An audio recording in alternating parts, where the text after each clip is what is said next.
En aquest àudio s'analitza la raó de la resistència a acceptar una realitat històrica alternativa, que demostra que des d'Europa es va imposar una història oficial basada en un mapa cronològic manipulat i dilatat, coincidint amb la colonització, la Santa Inquisició i la Il·lustració.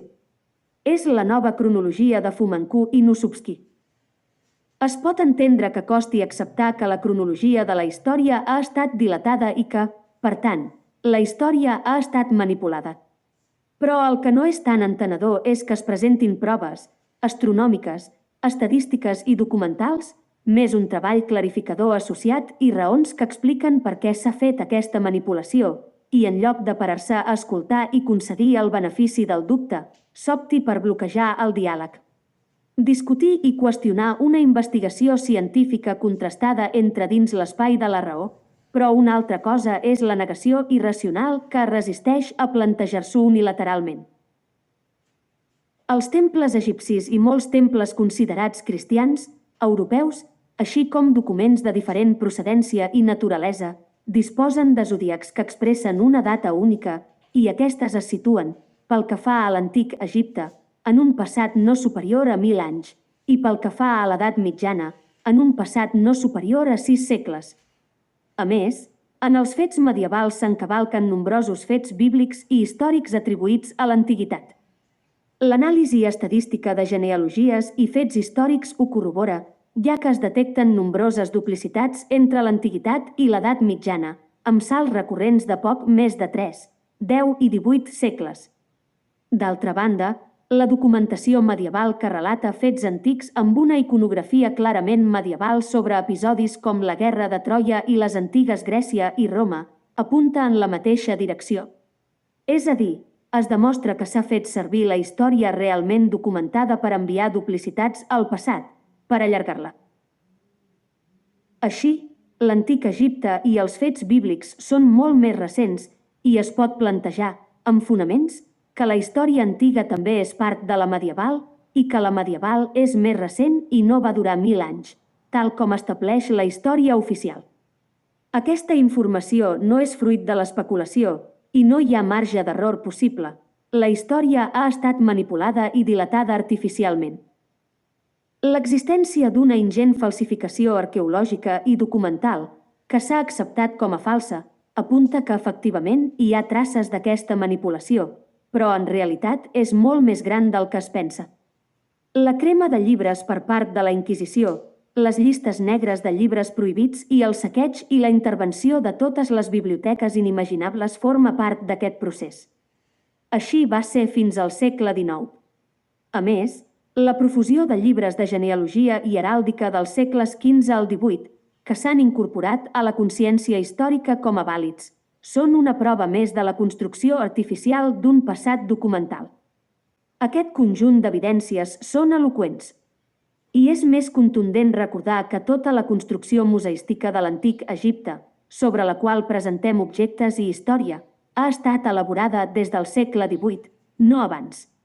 És en aquesta època que apareixen les acadèmies d'història.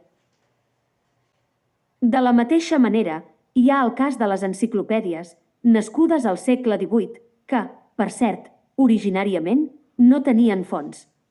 De fet, la història es basa en una suposada base documental i en cronistes, però no necessàriament són fonts primàries. La història antiga, la que ens condueix a l'imperi romà clàssic, es basa en centenars de cronistes dels quals en tenim coneixement fa pocs segles, que, en general, són còpies que diuen que són verídiques. Com a màxim, hi ha documents que es fan passar per primaris, però que són molt pocs i solen ser parcials. En aquesta línia, es dona el cas que també s'han identificat cròniques i cronistes falsos, creats per falsificadors, si bé oficialment són una minoria. Però són una prova més. Els manuscrits que fem servir com a fonts de la història poden haver estat manipulats, o no, però se'n pot haver manipulat la data, d'una manera conscient o bé per consens, com es fa amb l'arqueologia. I això afecta totes les cròniques antigues, medievals i modernes. Tota crònica ha estat creada per una intenció, que no necessàriament ha de ser honesta, i tota datació es basa en el consens que la ubica al mapa cronològic oficial. Fins i tot, el consens és imprescindible per establir la taula de calibratge amb què es treballa el mètode de datació per radiocarboni, que mai no ha incorporat al seu mètode la idea d'una cronologia manipulada que invalida part del seu procediment. És més, el mètode té importants marges d'error i és fàcilment manipulable. Però això no n'hi ha prou, als ulls conservadors i els de l'opinió pública. Hi ha una poderosa investigació que demostra la veracitat de la nova cronologia, que potser no té la història real del tot reconstruïda, però sí que demostra que la cronologia oficial està equivocada. Però es nega unilateralment. I això deixa de ser normal. D'acord amb aquest enfocament apareix la hipòtesi següent: no és la raó, sinó la dissonància cognitiva qui nega la nova cronologia. El motiu no és objectiu, és la dificultat en acceptar que el coneixement històric és erroni i que la història és una altra, com també ho són totes les fes i creences que associem a unes determinades històries. Per això es nega. Impacta en l'estructura de la psique, basada en certeses i suposicions, sobre la qual dipositem la confiança i l'autoestima. Si les idees, la realitat i la fantasia relacionades són errònies, se'ns planteja un greu conflicte que evitem. Així, la subjectivitat subjacent reacciona i és capaç fins i tot de racionalitzar la negació de múltiples formes, com trobant explicacions i raonaments improvisats. Tal com es fa davant de qualsevol afirmació que genera incredulitat, que molesta i incomoda, sigui certa o falsa, justa o injusta. La nova cronologia ocasiona una dissonància cognitiva tal que posa en alerta la psique sense que en siguem conscients. És rebuda amb una negació espontània si no s'ha sentit abans. Però es racionalitza. Es veu com una broma de mal gust i ràpidament es busquen arguments per posicionar-se. I això no costa gaire. És tan senzill com fer valer tots els llibres d'història oficials i la ingent documentació associada. I, si s'és un erudit encara és més fàcil, llevat que l'erudició t'hagi portat al dubte i hagis renunciat a considerar-te una persona culta.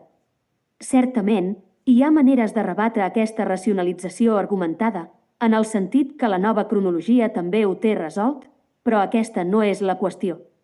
Hi ha en joc la sintonia cognitiva. Som una ment conscient quan raonem i justifiquem allò que entenem i una altra d'inconscient que ens cuida i viu al seu món, que fa de l'espai simbòlic de les emocions la raó de la seva existència i ens manipula.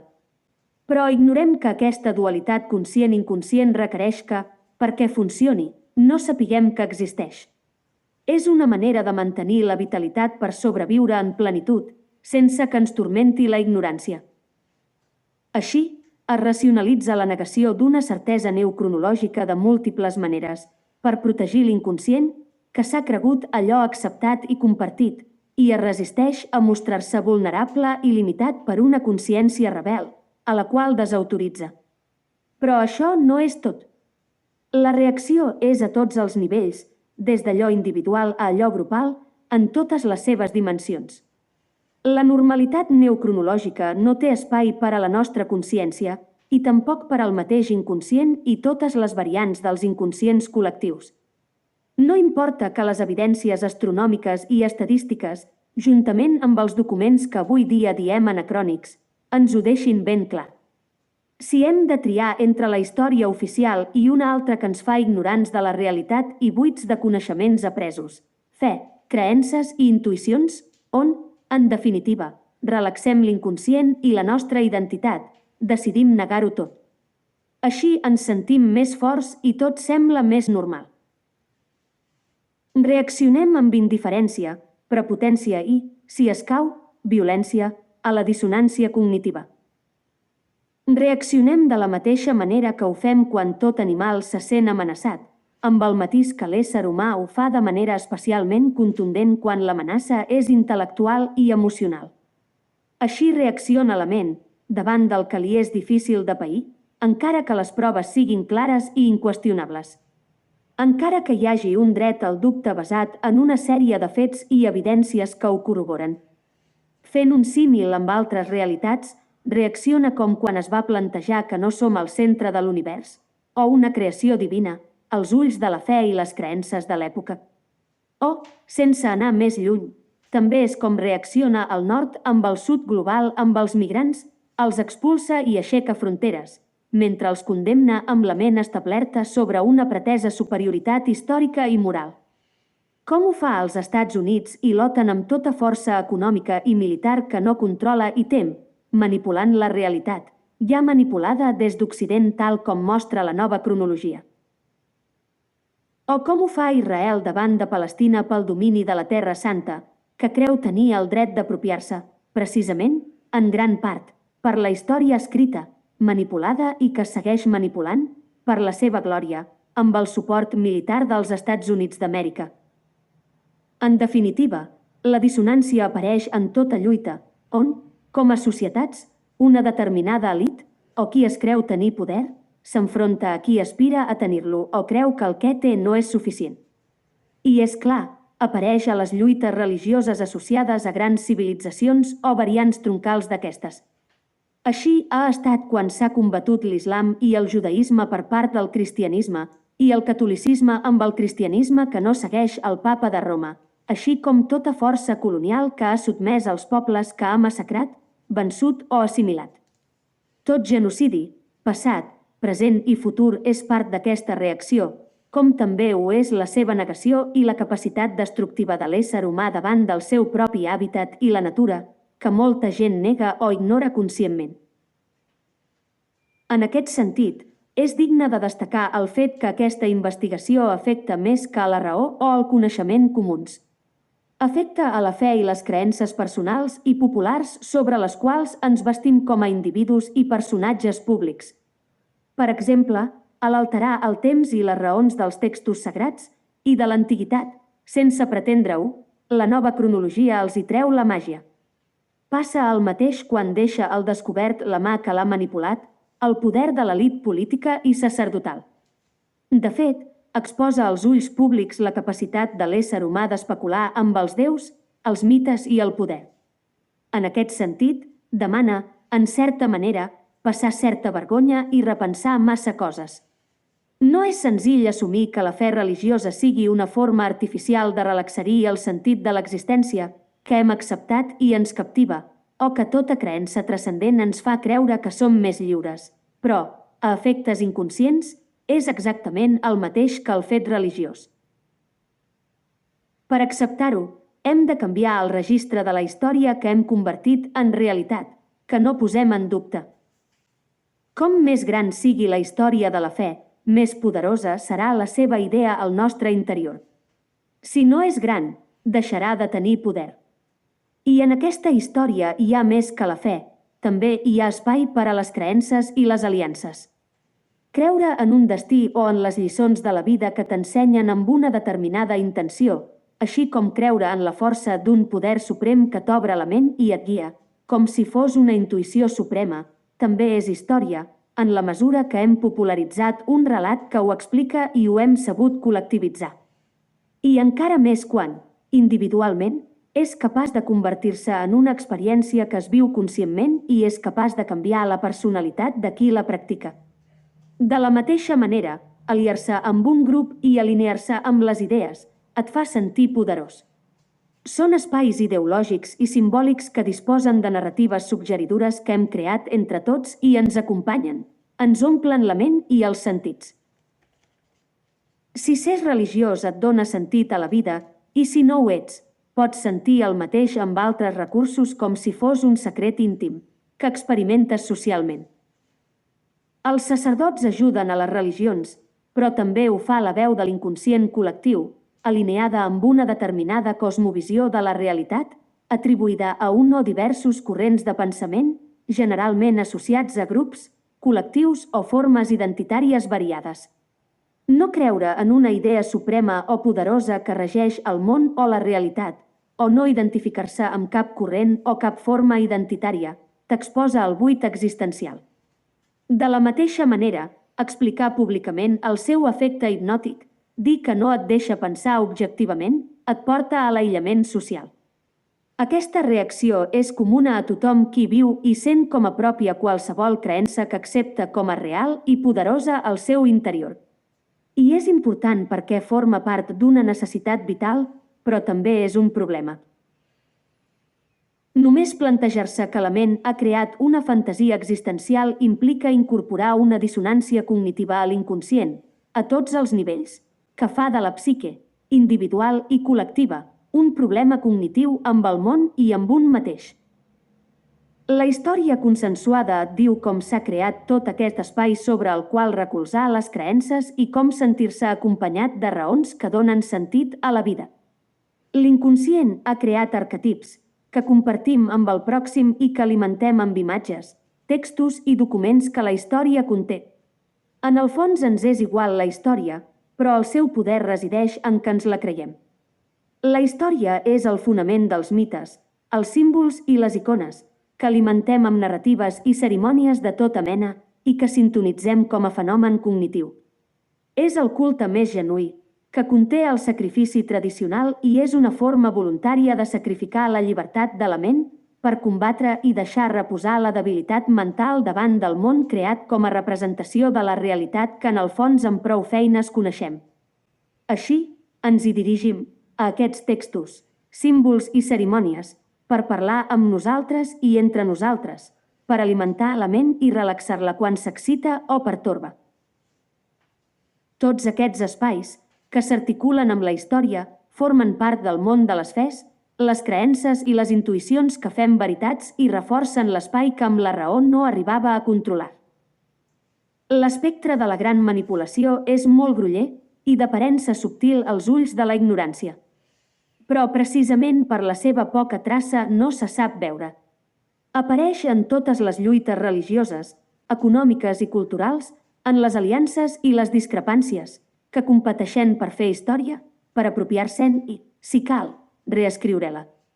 Un cas paradigmàtic és la gran manipulació que aplica quan el cristianisme messiànic passa a substituir el judaïsme, que apareix com a projecte colonial i no fruit de la impressió que va suscitar al món la paraula de l'anomenat Fill de Déu Pare. Aquest capítol, primordial, té a veure amb la nova cronologia d'una forma especial i enllaça amb la croada càtara, la Santa Inquisició i l'expulsió i posterior persecució i estigmatització jueva, així com amb les arrels dels poders tàrtars i jueus d'Europa Occidental. Forma part de la lluita de les elits i els poders vençuts als qui se'ls ha manipulat la història. És la lluita de qui es resisteix a desaparèixer i a renunciar a ser com s'és, amb la història que l'ha vist néixer, davant qui no vol sotmetre's, crea la seva superioritat històrica i aspira a que l'altre desaparegui com a rival. No hi ha dolents i bons, sinó botxins i víctimes en un pols frenètic per dominar la ment, el territori i els recursos per controlar-ho tot i beneficiar-se'n. D'això n'hem fet fes, creences, veritats, coneixement i una història oficial que li dóna sentit, tot plegat un complex espectre psíquic eminentment manipulat i manipulador, capaç de manipular i controlar la realitat viscuda des de l'inconscient col·lectiu. Totes aquestes grans i petites construccions destructives, instintives, passades i presents, han escrit i segueixen escrivint la història oficial que la nova cronologia desautoritza. I ho continuarà fent en el futur si no es deixa de raconar i negar de la manera que es fa, irracionalment, sense obrir la ment. Negar-ho és una manera de resistir-se a haver de fer un esforç per canviar i refer la realitat, en majúscules. Per aquesta raó, cal dir a qui es resisteix a donar-li credibilitat. No és la raó, sinó la dissonància cognitiva qui nega la nova cronologia.